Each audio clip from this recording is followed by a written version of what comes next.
Crecí en una Alemania, en mi generación, donde la convicción religiosa, la orientación sexual, el color de piel, nada de eso importaba. Hoy en día, todo se presenta de manera hipermoralizante y en realidad todos nos enfrentamos unos a otros. Y estoy absolutamente convencido de que si nos calmamos un poco, nos levantamos, nos recomponemos y decimos que las obviedades del Estado de Derecho deben seguir siendo obviedades del Estado de Derecho. Y no importa lo que creas o cómo te veas, la única pregunta es: ¿qué puedes aportar a la sociedad? Tú y yo también fuimos integrados a la sociedad por nuestros padres, donde se trata de modales, de convivencia social, de escuchar, discutir, pelear, acercarse unos a otros, encontrar compromisos y mantenernos fieles a nuestras propias convicciones. Todo eso es parte cultural de una integración. Y creo que esa es la infraestructura social que se ha destruido y por eso, viéndolo de manera global, somos totalmente poco atractivos para mentes brillantes del extranjero, pero también poco atractivos para mentes muy inteligentes y trabajadoras dentro del país. Manuel Osterman, me alegra mucho tener esta conversación. Me da gusto que estés aquí hoy. Gracias por la invitación. Manuel, yo mismo fui maestro y funcionario durante años, igual que tú. Y quien está dentro de estos sistemas ve sin filtros dónde falla el Estado. Pero tú vas un paso más allá con tus críticas. Criticas permanentemente y en público el sistema cuyo uniforme llevas. ¿Todavía hay voces internas que te han llamado traidor? Pues no sé si hay voces internas al respecto. El hecho es que en una institución tan grande como la policía seguramente habrá personas que no estén necesariamente de acuerdo con lo que digo o con la postura que tomo. Pero creo que tampoco se trata de querer agradarle a todos porque entonces terminas siendo el tonto de todos. Por eso la verdad no le he dado muchas vueltas al asunto. Y tampoco me veo como alguien desleal con los suyos, sino más bien como alguien que intenta mantener el nido unido. Porque evidentemente tenemos muchas deficiencias políticas y parlamentarias que una y otra vez han provocado que las autoridades de seguridad se debiliten estructuralmente o sigan debilitándose hasta hoy. Y mi trabajo no es otra cosa que ser un cabildero para los empleados de las autoridades de seguridad, para lograr las máximas mejoras posibles, lo cual al final también contribuye a la seguridad interna. Así que las pocas voces que posiblemente existan, o incluso seguramente existan, pueden tener su justificación. Pero la verdad es que no me impresionan mucho, para ser sincero. Eso me parece muy fuerte. Incluso la cita de Franz Joseph Strauss, el favorito de todos es el tonto de todos, la he citado en el canal muchísimas, muchísimas veces. Y la verdad, Manuel, veo ahí un paralelismo alarmante con mi trabajo como maestro. Los requisitos para el Abitur o para el MSA realmente se han reducido muchísimo en los últimos años. Tenía alumnos frente a mí que no lograban formular ni una sola oración correcta en alemán. Eran de origen español, de origen portugués, tengo que decirlo porque era una escuela alemana portuguesa y aún así, de alguna manera, hicimos la vista gorda. De alguna manera los empujamos hasta el Abitur para que la escuela quedara bien. Y en el fondo contigo no es diferente. Se maquillan las estadísticas, se minimiza la situación en los barrios y se bajan los estándares solo para no perder la cara. ¿Te atreverías a decir que este Estado se ha vuelto tan arrogante y en parte tan ideologizado que ignora conscientemente las señales de advertencia que vienen de la base, ya sea del salón de clases o de la calle? Bueno, yo resumiría muchas cosas bajo esta corrección política de la que siempre hablo. Porque creo, no, estoy muy seguro de que en los últimos años, posiblemente incluso décadas, se ha establecido una cultura que dice: lo que no mencionamos y lo que ignoramos tampoco constituye un problema real. Eso, por supuesto, siempre lleva a una cosa, al caos absoluto. Y frente a ese caos es donde nos encontramos en gran parte ahora. Otro aspecto que me parece bastante interesante, en esta torre de marfil que a veces se han construido para sí mismos, en la burbuja política, como suelen llamarla, a veces no entienden la situación y realmente creen que los ciudadanos son ingenuos, posiblemente incluso tontos.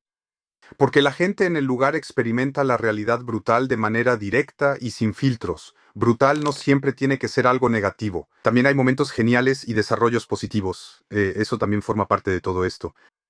Pero que hoy en día sea tan difícil hablar de dónde están realmente los problemas y al mismo tiempo presentar soluciones sin pretender que todo siempre termine perfectamente, como si fuera el único camino verdadero. Creo que ahí es donde el sistema tiene un problema muy grande, y por eso busco la responsabilidad muy a menudo, la busco también en la sociedad, pero especialmente aquí, muy seguido en la política, porque una política que no nombra las realidades de manera clara Es una política que ya comete errores en la base de su trabajo, y al final siempre sufren las personas que viven en Alemania y la criminalidad se beneficia de eso. Y eso es una evolución que no solo me parece cuestionable, simplemente no la puedo aceptar. Estoy de acuerdo contigo. ¿Por qué crees que los líderes políticos de este país tienen tanto miedo de la verdad sin adornos que viene de la base? Quiero decir, si seguimos así, en unos años tendremos más del 50% para AfD, porque la política quiere presentar a la gente una visión tan distorsionada de la realidad. Esa es una pregunta súper interesante. Creo que es una pregunta para la que realmente no puedo dar una respuesta correcta porque no puedo meterme en la cabeza de esas personas. Pero hay dos categorías, así es como yo lo defino siempre: políticos de carrera y políticos por vocación. Los políticos de carrera son aquellos que, digamos, buscan su dependencia económica en la política y por lo tanto nunca quieren incomodar a nadie. Necesitan sus mayorías, tienen que generar buena cobertura mediática, siempre tienen que agradar a todos e intentan decir mucho, pero sin incomodar a nadie. Ese es un camino equivocado. Y luego hay políticos por vocación, sólidos, convencidos de lo que hacen, que eligieron este cargo por vocación o se postularon para la elección, y que dicen las cosas como son. Eso no le gusta a todos y tampoco hace que siempre recibas elogios en todos los reportajes, pero creo que ese ni siquiera es el punto decisivo, porque si oriento mis propias acciones y convicciones en función de lo que terceros independientes, a quienes no puedo influir, puedan decir, escribir, llamarme o incluso pensar sobre mí, entonces yo mismo me estoy paralizando. Y esas personas no son tontas. Nunca quise dar a entender eso. Ellos también ven, al menos en parte, lo que sucede en Alemania, incluidas las malas tendencias. Y el verdadero problema de toda esta historia es: queremos ahora hacer política de apariencias, política para tener buena prensa y sacrificar por eso cosas fundamentales como la sensación de seguridad subjetiva y objetiva, la seguridad interior, la educación, lo que sea. O mejor nombramos los problemas y tomamos ese camino difícil, diciendo claramente quién es responsable de qué y dónde están los problemas. Y sobre todo, eso también empieza por decir, sí, cometimos un error y ahora lo vamos a hacer diferente. Sí, entonces creo que este desequilibrio continuará. Y dijiste un punto muy interesante, si me permites volver a tocar ese tema. También tuvimos todo este debate sobre el cordón sanitario y todas esas tonterías. Extremistas.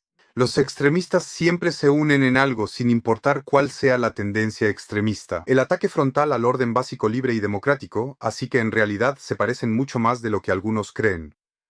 Y sobre todo, los extremistas son los que se benefician de que haya un gran descontento con los políticos en este país, porque la gente no es tomada en serio. Estas son las divisiones en partes de nuestra sociedad y los procesos de radicalización que resultan de ellas. Eso quiere decir que esta corrección política es en gran medida responsable de que un extremismo desbordado esté echando raíces en Alemania. Vamos a hablar de eso en detalle en un momento.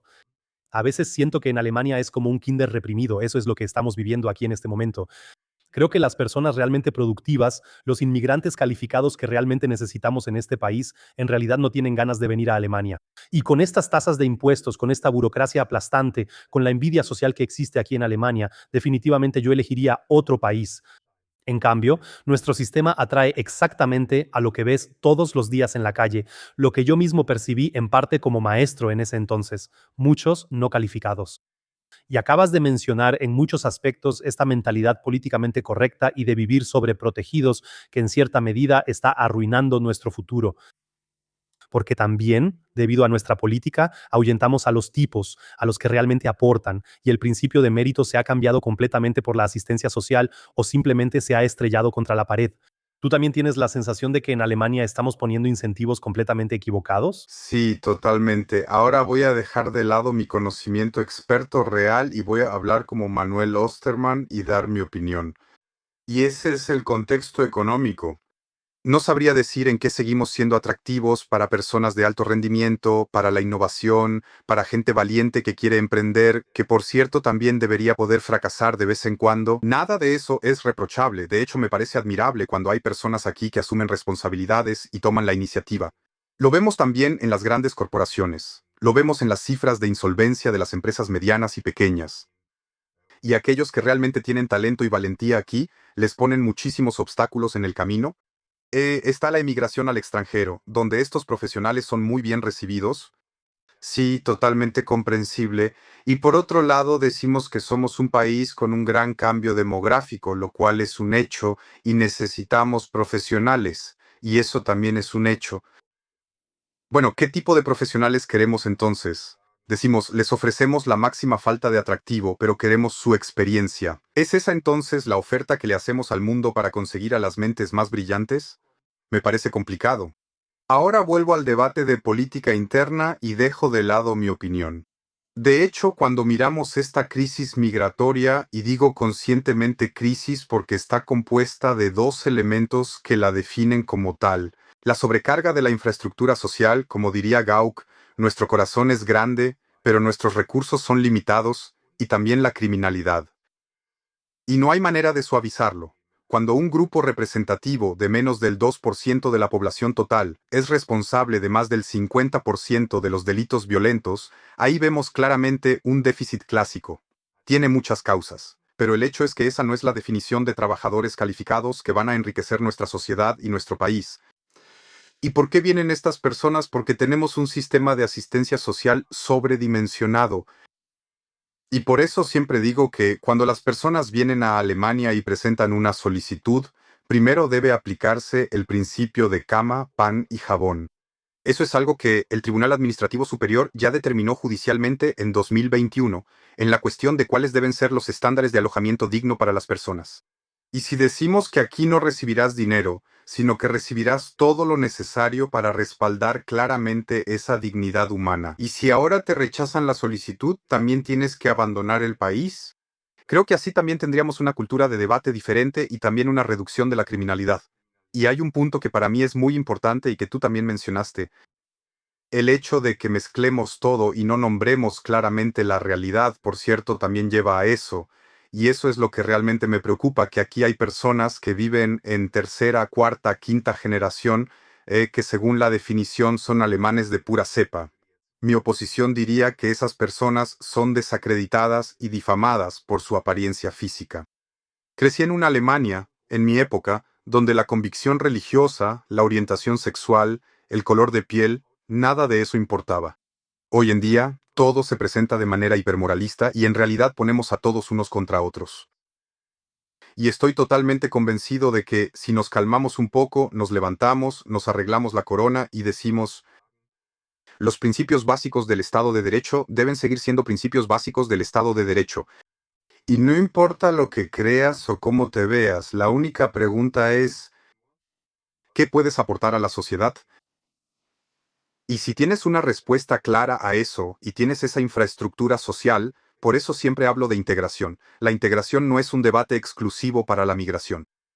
Tú y yo también fuimos integrados a la sociedad por nuestros padres, donde se trata de modales, de convivencia social, de escuchar, discutir, pelear, acercarse a los demás, encontrar compromisos y mantenernos fieles a nuestras propias convicciones. Todo eso es parte cultural de una integración. Y creo que esa es la infraestructura social que se ha destruido, y por eso, si lo vemos de manera global, no solo económicamente, sino también moral, de hecho, y socioeconómicamente, somos totalmente poco atractivos para las mentes brillantes del extranjero, pero también poco atractivos para las mentes muy inteligentes y trabajadoras dentro del país. Lo acabas de expresar realmente muy, muy bien, especialmente el punto sobre la infraestructura social, especialmente ese punto sobre la infraestructura social. Tengo la sensación de que en Alemania solo queremos tener personas cortadas por el mismo patrón, conformistas y que solo digan que sí, que no tengan personalidad. O sea, realmente ese jardín de niños reprimido que describí antes. Si hablamos ahora de la selección nacional de fútbol, solo en pocas palabras, hay un futbolista llamado Antonio Rüdiger. Es un jugador genial. Puedes pensar lo que quieras de él, al menos es un tipo con carácter y personalidad. Hace algunos meses o tal vez hace un año hubo una escena en la que él publicó algo rezando.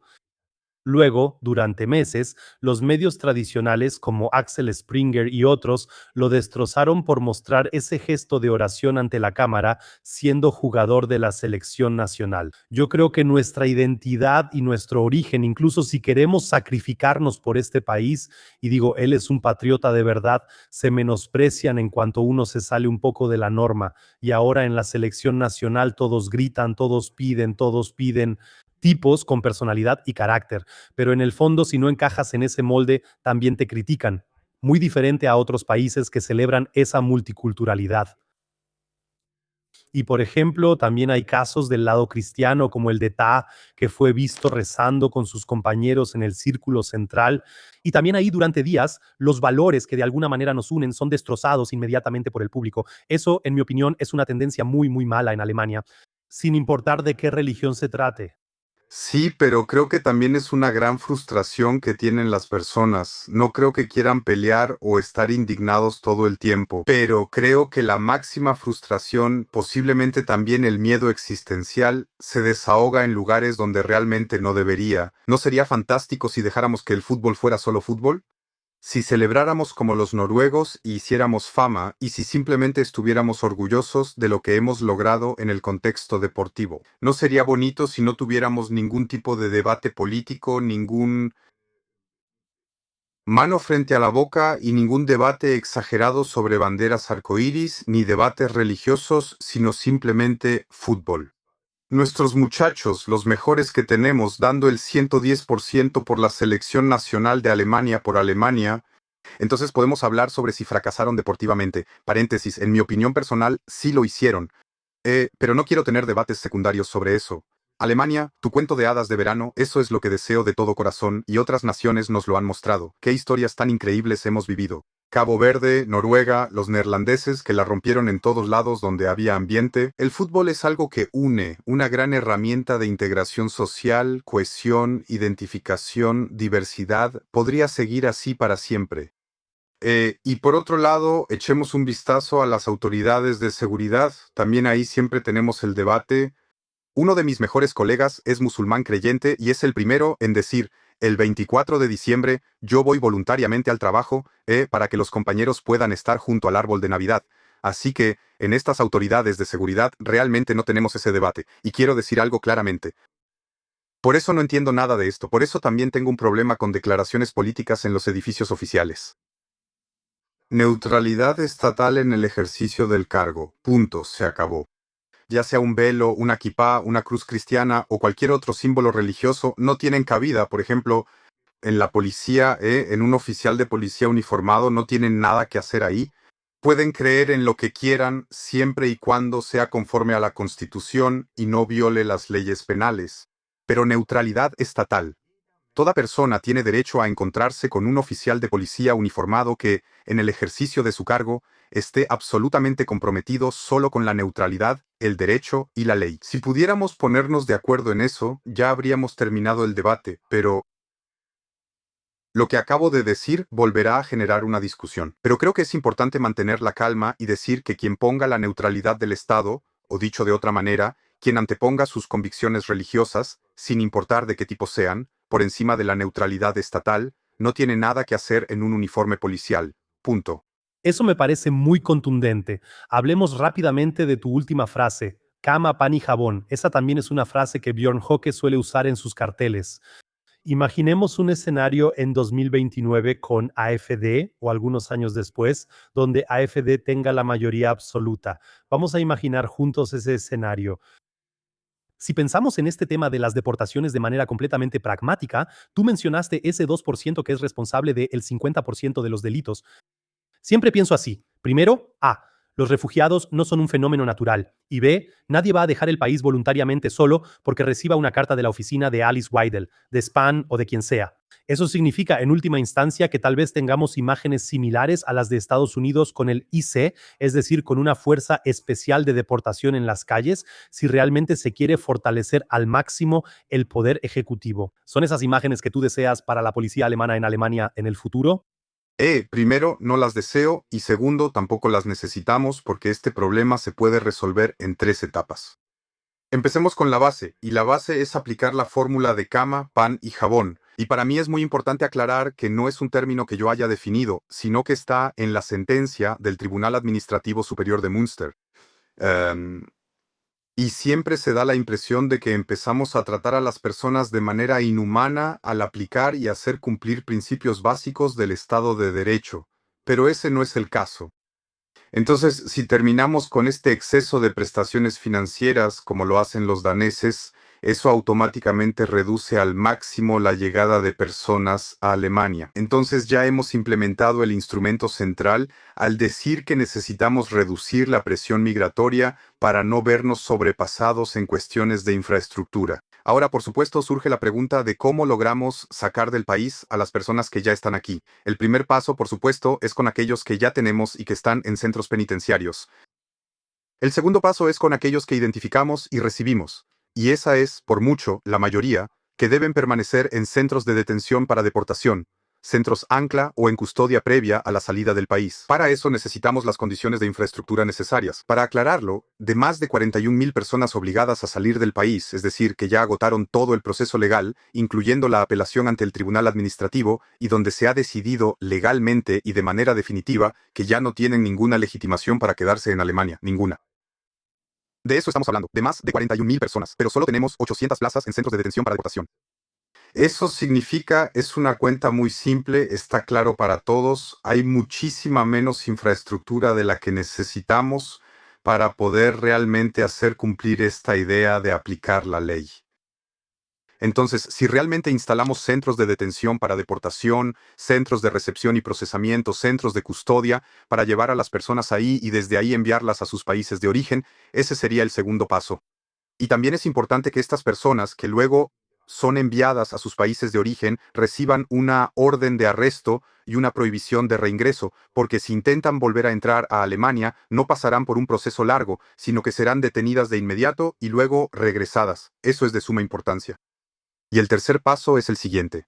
¿Cómo tratamos a las personas con protección subsidiaria? Es decir, aquellas que actualmente todavía tienen un reconocimiento, un llamado estatus de estancia tolerada debido a persecución u otra razón. ¿Cómo sometemos a estas personas a obligaciones de presentarse periódicamente para que siempre sepamos dónde están? Y si no cumplen con esta obligación de presentarse, serán objeto de una orden de localización y luego serán deportados. Primero al centro de detención y luego a la deportación. Creo que Alemania es muy buena, o incluso demasiado buena, en definir un problema para cada solución, en lugar de encontrar una posible solución para cada problema. Esto es un sprint y un maratón a la vez. No sucede de la noche a la mañana y tenemos que invertir mucho trabajo en ello. Esa es la verdad. Pero la verdad también es, no necesitamos cacerías humanas, no necesitamos imágenes cuestionables. Podemos hacer todo esto tranquilamente, siguiendo los principios del Estado de Derecho y respetando la dignidad humana, y tendríamos un procedimiento ordenado. Y también es verdad que la tasa de reconocimiento de los solicitantes de asilo está muy por debajo del 15%. Quiero dejar claro con esto, más del 85% de las solicitudes no son legales, no tienen ninguna legitimidad. Y por eso es importante que distingamos de antemano entre refugiados y migrantes. Migrantes son, en principio, todos los que quieren venir a Alemania. Y también quiero decir, cada caso individual de huida lo puedo entender completamente desde principios morales, ya sea por la perspectiva de una vida económicamente mejor o la infraestructura social. Pero eso no debe ser el criterio del debate interno en Alemania.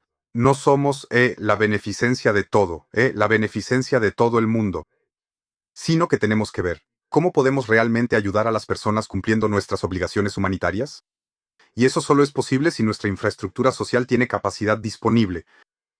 Y por eso digo, la gente no necesita pintar este escenario apocalíptico. Con medidas inteligentes, implementadas poco a poco, vamos a resolver este problema de manera estructural y automática, sin que nadie salga perjudicado, sin que tratemos a ninguna persona de manera indigna y sin que violemos los principios fundamentales del Estado de Derecho. En eso definitivamente estoy de tu lado. Creo que la manera en que podríamos minimizar radicalmente los flujos de refugiados sería primero dejar de participar en todas las guerras de agresión que hemos ayudado a organizar en el pasado, o más bien en todas las fechorías de los estadounidenses, porque los refugiados no son un fenómeno natural. Los refugiados, los flujos de refugiados, especialmente hacia Alemania, realmente se organizan a nivel global. Y por otro lado, creo que mi postura es AfD multiplicado por 100 si puedo. Y esa es la postura de todas las naciones donde de alguna manera la migración funciona. O traes el dinero o traes la preparación, o vienes a trabajar. Todo lo demás simplemente no existe ahí. Eso es exactamente esa cama, pan y jabón que describiste antes, o aportas de alguna manera un valor añadido a la sociedad, pero venir solo para ser mantenido, eso también genera esa tensión entre alemanes y no alemanes. Que uno piensa, trabajé durante 40 años en este país y ahora que teóricamente necesitaría esa ayuda, el Estado dice que ya no hay dinero. Eso es realmente, y eso es, por ejemplo, si miras a Canadá o a Dubái, donde la migración realmente funciona, ahí el poder ejecutivo es muy fuerte. Y si ahí violas la ley de alguna manera, ni siquiera estamos hablando de cosas como violaciones grupales o ataques con cuchillo o algo así, probablemente serían rechazados de inmediato junto con toda su familia. El Estado definitivamente debe volver a tener el control en todas estas cuestiones. No me atrevo a juzgar porque emocionalmente, pero también, digamos, históricamente, no puedo comprenderlo. No he estado en este mundo el tiempo suficiente para eso. Pero ahora me imagino a la primera generación de trabajadores invitados que sí, y por eso digo, Alemania ha demostrado de manera impresionante que en realidad no podemos integrar. Porque la integración no es una calle de un solo sentido. Ellos vinieron a Alemania. A ellos no se les tuvo nada de consideración, en pocas palabras, a nadie le importaba. Los metieron en guetos, lo importante era que sirvieran como mano de obra porque se suponía que pronto se irían de nuevo. Todos sabemos que afortunadamente las cosas resultaron de otra manera. Em, Estas personas se ganaron todo con mucho esfuerzo. Ni siquiera quiero imaginarme lo difíciles que eran las condiciones y con qué cosas tuvieron que enfrentarse. Y creo firmemente que muchas personas de estos entornos, para quienes nada era algo dado por hecho y que tuvieron que ganarse todo en esta sociedad de rendimiento de la manera más brutal, hasta el punto de que incluso poder sentarse en un bar como cualquier otro y ser parte de la sociedad era algo que tenían que ganarse. Que precisamente ellos son los que miran esto y dicen, oye, ¿qué estamos haciendo aquí realmente? Eso es lo que he visto en mis conversaciones, ¿sabes? Y también ahí tal vez uno debe cambiar de perspectiva y decir, está bien, si no quieren escucharme o no consideran valiosa mi opinión, ni modo, no puedo exigirlo ni esperar que alguien lo haga, pero al menos escuchen a estas personas. A mí me encanta hacerlo porque me parece súper interesante ver cuál es su perspectiva, y ahí sí puedo decir que la desesperación que tienen con cómo se están dando las cosas también a nivel social y hacia dónde vamos no es del todo infundada. Muchas de estas personas o la comunidad iraní, especialmente cuando se trata del islamismo, las mujeres, muchas cosas o nosotros, dicho de otra manera, tenemos mucho potencial en nuestra sociedad, personas que podrían advertirnos sobre regímenes o desarrollos equivocados porque huyeron de ellos. Pero de alguna manera, una parte de nuestra sociedad no es capaz de escuchar a la otra persona, dejarla hablar y reflexionar. Eso es difícil, yo lo considero tóxico. Acabas de tocar un punto muy importante y debo decirte que la mística islámica, la mística cristiana y la mística judía son grandes enseñanzas de sabiduría. Y si lleváramos un poco de esas enseñanzas de sabiduría dentro de nosotros y las viviéramos, el mundo allá afuera sería mucho, mucho más pacífico. Pero un Islam político como el que acabas de mencionar, por supuesto que no tiene nada que hacer aquí en Alemania. Y creo que también surge desde una posición de necesidad. Si tienes que hacer proselitismo para mostrar tu fe como superior, eso solo puede ser algo negativo. Entonces, yo creo que cuando se observa algo así, para mí debería ser sancionado penalmente con toda severidad, no solo en Alemania, sino también muchas veces en los países de origen. Si ellos hacen proselitismo con su fe, probablemente nunca volverán a ver la luz del día. Entonces yo creo que el Estado tiene que hacer mucho, mucho más. Por un lado, debe actuar con más firmeza, pero por otro lado, también debe proteger hasta cierto punto a ese 99% que solo quiere vivir su fe de manera pacífica. Estoy totalmente de acuerdo contigo. Yo siempre digo que tenemos una maravillosa ley fundamental, y en esa ley fundamental también está la libertad religiosa. Por supuesto tiene sus límites. Pero también aquí hay que diferenciar. Y por eso siempre me parecen tan interesantes los debates marginales. Lo convierto en un tema central, no lo oculto en absoluto, el tema del islamismo. Y luego algunos me acusan de que me refiero a todos los musulmanes. Y otros dicen que en realidad debería referirme al Islam, así que estoy en ese mundo de tensiones, sí. Y yo me mantengo totalmente firme en eso. El islamismo, el islam político, como se le quiera llamar, en sus ideas fundamentales, en su convicción manifiesta, ya contempla la introducción de la Sharia y el califato, y con eso es contrario a la Constitución. He hablado con muchas mujeres iraníes, siempre saco ese tema porque ellas saben de lo que hablan, porque lo han vivido. Y al mismo tiempo trabajo con muchos musulmanes creyentes en las autoridades de seguridad, personas geniales. Y siempre recuerdo un poco mi infancia. Oye, eso nunca fue tema, por el amor de Dios. También existía el debate sobre comer cerdo o no comer cerdo. Así que, si no comía cerdo, entonces comía tortellini. Y si no comía tortellini, entonces comía ensalada. Ahí no importaba si eras vegetariano o lo que fuera. Esta hipermoralización y al mismo tiempo esta generalización. em, Isama, déjame decirlo de manera bien populista, para que quede claro, ¿sí? No todo musulmán es un islamista y no todo cristiano es un abusador de niños. Tal vez así es como hay que decirlo, ¿no? Em, de todo corazón deseo que cada quien sea libre en su convicción religiosa y que volvamos a enfocarnos en la persona que tenemos enfrente y no en lo que cree. Escuchemos a las personas. Así combatimos el extremismo de manera totalmente eficiente y efectiva. Y también tengo que decir que muchos musulmanes han huido de la ideología del islamismo porque han sido amenazados de muerte. Em, Unidad, justicia y libertad, eso suena un poco trillado y quizás también un poco demasiado general. Eso es lo que también deseo en este aspecto.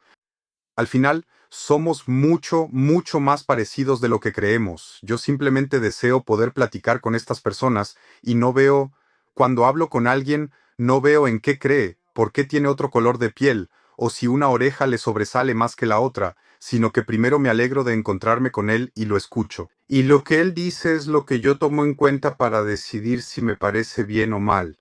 Pero nada más. Y yo, incluso con los de izquierda o así que me rechazan profundamente, ahí también hago distinciones y ahí es donde quizá nos diferenciamos. O sea, yo de los de izquierda, claro que tengo una aversión general hacia su ideología y su orientación política, pero no hacia la persona, porque su opinión, su forma de ver las cosas pueden ser legítimas desde su perspectiva. Lo que yo pretendo es intentar escuchar, entender y rebatir con argumentos morales o basados en hechos.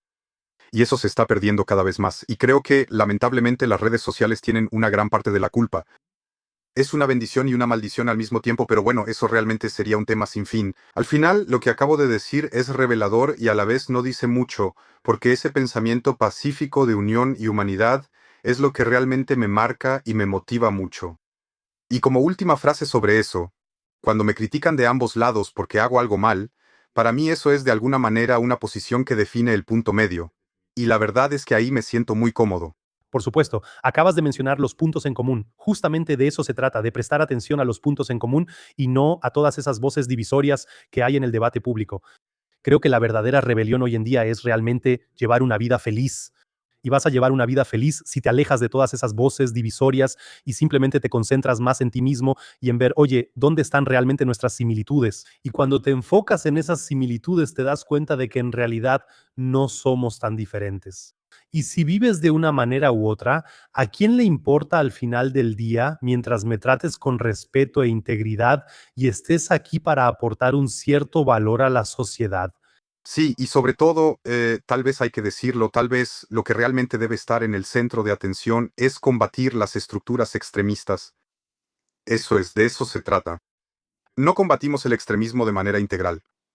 Por eso casi nunca hablo del extremismo de derecha, porque afortunadamente hay un consenso social, político y también mediático al respecto.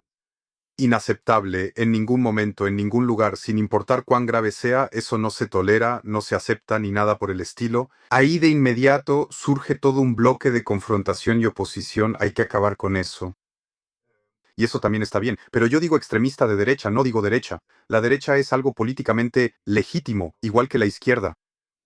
Por eso casi nunca hablo de eso, porque no me preocupa tanto, porque para nosotros es algo obvio, gracias a Dios que lo es. Con el extremismo de izquierda es muy diferente, y algunos ni siquiera han identificado el islamismo como problema, y todo se condiciona mutuamente. Si lo piensas bien, si dejo que una forma extremista siga adelante, la vuelvo un tabú, la ignoro, a veces incluso la apoyo, la otra se beneficia de eso. Los extremistas de derecha no tienen ningún interés en la lucha decidida y conforme al Estado de Derecho contra los extremistas de izquierda y viceversa, así que yo... Eso es lo que me preocupa tanto. Por eso digo islamismo, por eso digo extremismo de izquierda, porque eso debe estar mucho más central en la agenda. Las ONG, las financiaciones cruzadas, qué tan radical, mira el Congreso del partido AfD, lo que pasó en los días previos. Ahí hicieron un llamado público, y no voy a empezar con asaltar el Congreso del partido, impedirlo, o sea, ese comportamiento antidemocrático, mucho peor todavía.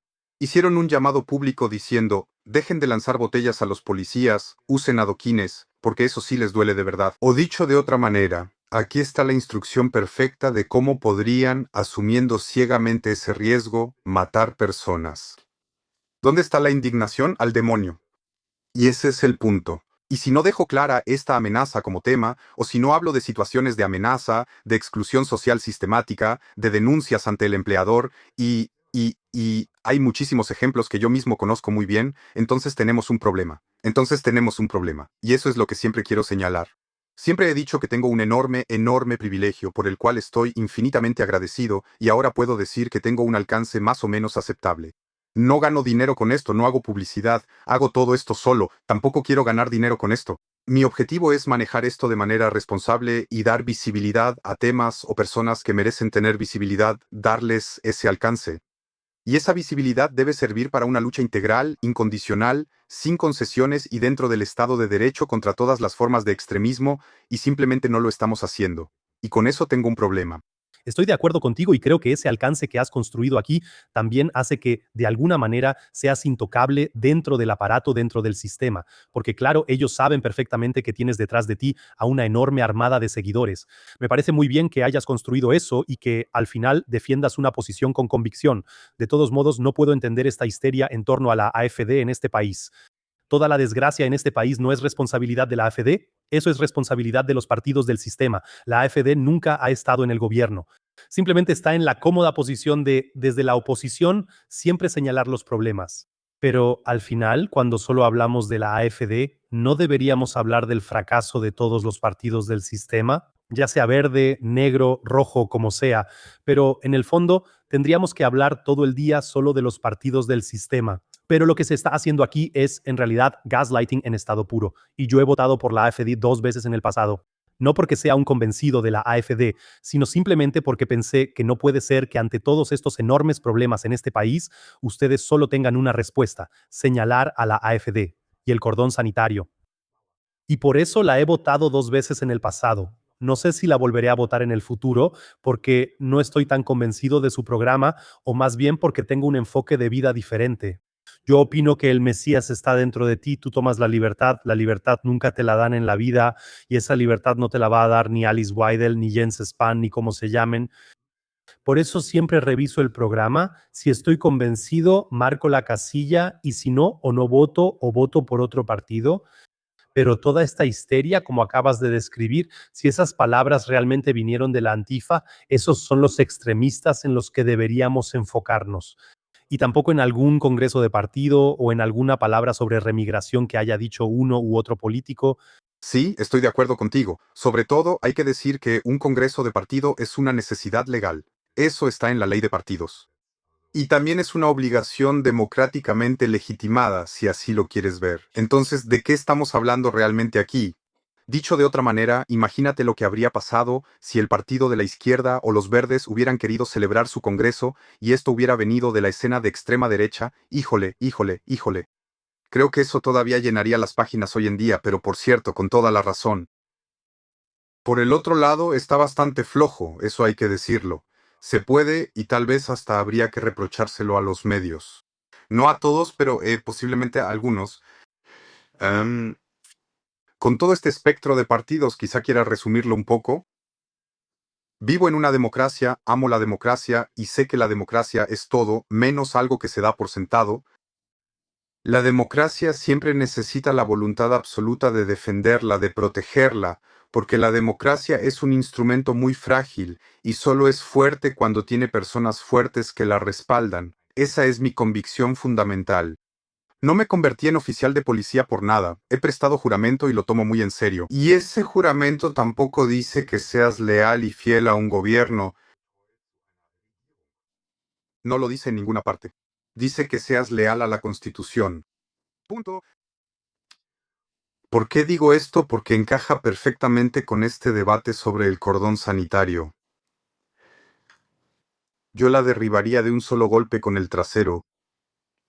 Un partido que no está prohibido, que es admitido a las elecciones por la autoridad electoral federal o estatal. El partido que, legitimado por el soberano, tiene un escaño en el Parlamento, debe tener a su disposición todos los medios democráticos por igual. Eso no tiene nada que ver con si estoy de acuerdo con el contenido, si me agradan las personas que tienen la responsabilidad ahí, sino que es algo que es una obviedad. Eso aplica para la AfD igual que para todos los demás, incluyendo a Die Linke, exactamente de la misma manera. Punto, se acabó, fin. Entonces tampoco puedo ignorar a la fuerza de oposición más grande en la República Federal de Alemania. Eso solo la hace más fuerte. Y ahora viene algo que es mi exigencia moral personal.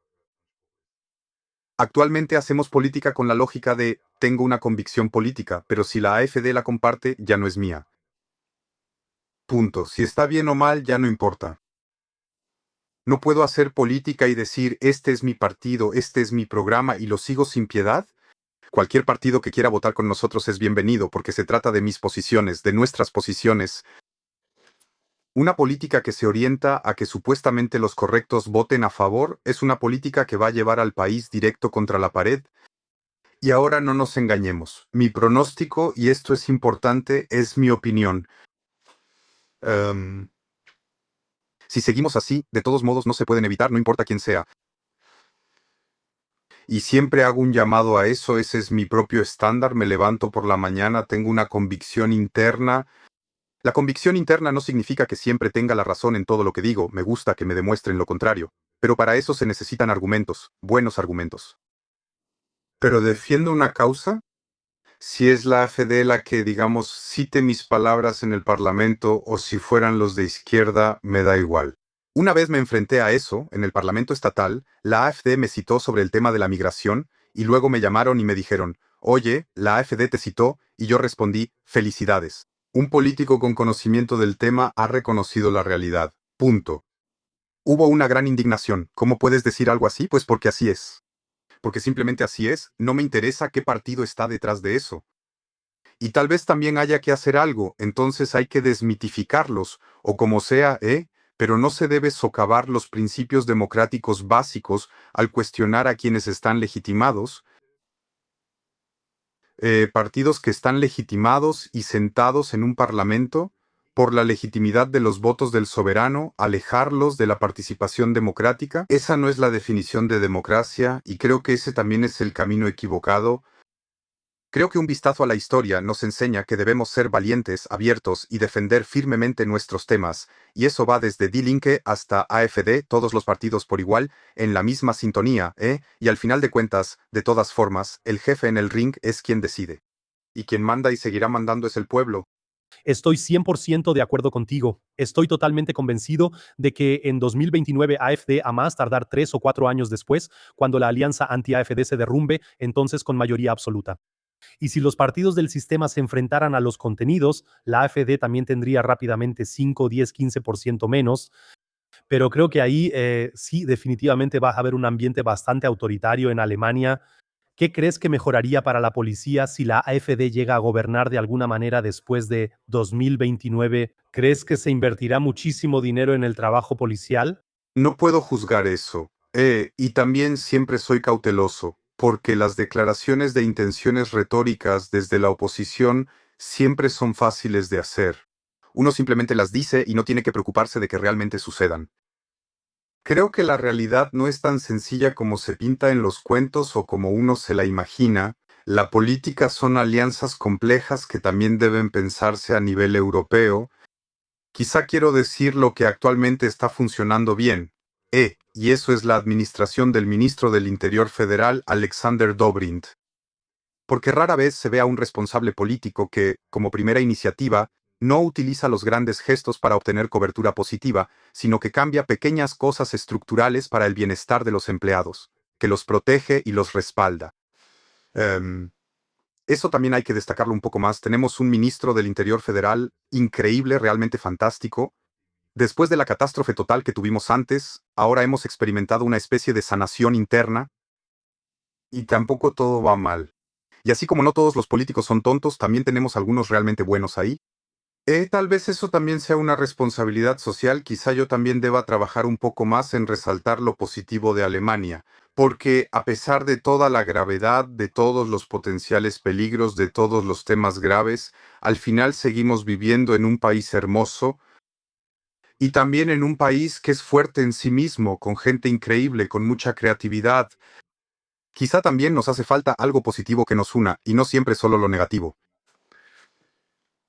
A menudo me preguntan, Manuel, ¿por qué sigues sometiéndote a esto? ¿Porque simplemente creo en este hermoso país y porque amo tanto a las personas que viven aquí? ¿Y porque simplemente creo que Alemania todavía tiene un gran futuro por delante? Y con este ideal, con este optimismo, me levanto cada mañana y pienso, bueno, vamos de nuevo. Aunque las realidades a veces duelan y aunque los temas sean muy duros, creo que es importante simplemente hablar de ellos y al mismo tiempo no perder de vista lo positivo. Puedo decir personalmente que tengo un círculo de amigos increíble, tengo una familia maravillosa, tengo a la que para mí es la mejor esposa del mundo, tengo una vida increíble. Hay mil otros países donde no tendría nada de esto, sin importar cuánto me esforzara. Así que, en ese sentido, Alemania no es el peor país y esa es mi conclusión positiva porque no siempre quiero terminar de manera negativa. Definitivamente, yo también soy un patriota de corazón, amo este país, amo a esta gente, me parece muy bien que hayas resaltado esas cosas positivas una vez más, pero todavía tengo una última pregunta para ti. Si en 5 años todos los delincuentes que deben ser deportados ya han sido expulsados y la criminalidad aún así no disminuye, ¿de quién será la culpa entonces? Bueno, en primer lugar, eso es algo absolutamente imposible de lograr en 5 años. Y entonces, ¿quién tiene la culpa? Es muy sencillo. Analizamos los números, los hechos. Porque no se trata de la nacionalidad, ya que no es la nacionalidad la que define la criminalidad, sino la socialización. Y si el nivel de delitos es igual de alto, eso demuestra de manera impresionante lo que dije a la mitad de nuestra conversación, que la infraestructura social ha fracasado. Por eso, la seguridad interna no comienza con un debate en la policía, ahí es donde termina, sino con la cuestión de la responsabilidad educativa en el hogar o en el Estado, y aclaro, en el Estado de ninguna manera, porque el Estado no puede hacerlo. Así respondería yo a la pregunta porque, insisto, no defino nacionalidades ni responsabilidades por delitos, sino la socialización en los países o en el hogar. Y eso puede ser alemanes, italianos o de donde sea. Y creo que si realmente quisiéramos mirar ahí, y tú ya lo sabes por tu experiencia profesional, se nos revolvería el estómago. Por supuesto. ¿Se puede adelantar un poco sobre tu libro que vas a lanzar a principios de 2027? Definitivamente va a salir un libro. ¿De qué se trata exactamente? Lo anunciaré más adelante, pero creo que será igual de crítico con la sociedad que el primero. Muy bien, definitivamente espero con ansias la próxima conversación. Manuel, muchísimas gracias por hablar con tanta claridad. Te deseo lo mejor a ti y a tu familia y hasta la próxima. Yo también te deseo lo mejor a ti y a tu familia. Muchas gracias por la invitación, de verdad me dio mucho gusto.